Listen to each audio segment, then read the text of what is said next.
આપ જોઈ રહ્યા છો S1 લાઈવ ન્યૂઝ ચેનલ। હવે જોઈએ આજના મુખ્ય સમાચાર। જૂનાગઢના ભવનાથમાં વર્ષોથી ચાલી આવતી પરંપરા મુજબ આ વર્ષે પણ લીલી પરિક્રમા ચાલુ થયેલ હોય। ખરેખર તો 11ને દિવસે રાતના 12 વાગે ભવનાથથી ચાલુ થતી હોય છે અને પેલો પડાવ જીના બાવાની મઢીએ થતો હોય છે। આ પરંપરા વર્ષોથી ચાલી આવે છે, પરંતુ છેલ્લા ઘણા વર્ષોથી આ પરિક્રમા દશમને દિવસે એટલે કે એક દિવસ અગાઉ પરિક્રમા ચાલુ થઈ જતી હોય છે, કારણ કે બહુ બહોળી સંખ્યામાં યાત્રાળુઓનો ઘસારો થતો હોય છે। આ લીલી પરિક્રમામાં જૂનાગઢ પોલીસ ખાતા તરફથી પ્રશંસનીય કામગીરી થતી હોય છે, જેમાં જૂનાગઢ એસપી સાહેબના માર્ગદર્શક હેઠળ જૂનાગઢના ડીવાયએસપી ધાંધલિયા સાહેબ સાથે કેશોદ અને માંગરોળના ડીવાયએસપી ઠાકર સાહેબ તેમજ કોડિયાતર સાહેબ આ ત્રણેય અધિકારીઓ સતત આ પરિક્રમામાં ભવનાથના તમામ વિસ્તારોમાં પેટ્રોલિંગ કરતા રહેતા હોય છે। તેમજ અહીં ભવનાથમાં કામ ચલાવવું પીજીવીસીએલને પણ ઓફિસ બનાવવામાં આવેલું હોય છે। અહીં અધિકારી તરીકે કરમતા સાહેબ અને તેમના સહયોગી એવા ભાસ્કરભાઈ કોઈપણ જગ્યાએ લાઇટમાં ફોલ્ટ ન થાય એનું સતત ધ્યાન આપતા હોય છે। આ લીલી પરિક્રમામાં ભવનાથમાં આવેલ પૂજ્ય શેરનાથ બાપુની જગ્યામાં 12 માસ અને 24 કલાક અન્ન ક્ષેત્ર ચાલતું હોય છે, ત્યારે પરિક્રમામાં આવતા યાત્રાળુઓ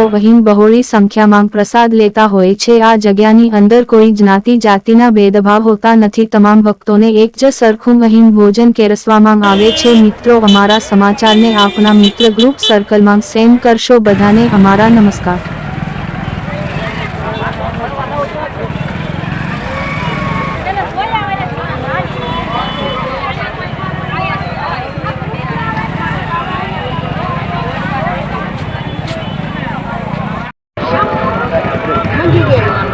ક્યાંથી આવો છો? મોટા દહીસરાથી। ક્યાં આવ્યા છો? પરિક્રમા કરવા। ક્યારે આવે?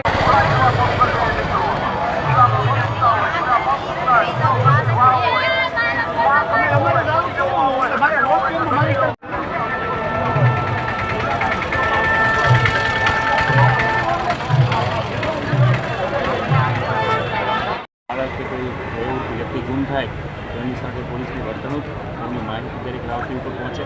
આ ઉપરાંત દરેક રાઉટિંગ પર પોલીસને ફર્સ્ટ એડ કિટ્સ પણ આપવામાં આવેલી છે, જેથી કરીને કોઈ પબ્લિકમાંથી પણ કોઈ બીમાર હોય અને એની સામે સાઈન એવો ઓફિસર છે આ બંદોબસ્તમાં જોડાયેલા છે અને પરિક્રમાવાસીઓ ખૂબ શાંતિપૂર્ણ માહોલમાં ગિરનારી મહારાજના પરિક્રમા પૂર્ણ કરે તે માટે જૂનાગઢ જિલ્લા પોલીસ પૂરી તૈયાર છે।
ઓકે,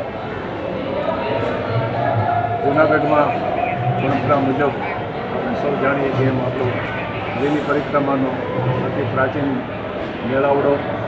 આ મેળાવડામાં સૌ લોકો ગિરનારની પરિક્રમા કરી અને પુણ્યનું પાછું કમાવે। અહેવાલ હિતેશ કુમાર। મિત્રો, આવતીકાલે ફરી મળીશું। નમસ્કાર। S1 લાઈવ ન્યૂઝ ચેનલમાં હું દિવ્યાંજલિ ચિત્રોડા ફરી મળીશું। બધાને મારા નમસ્કાર।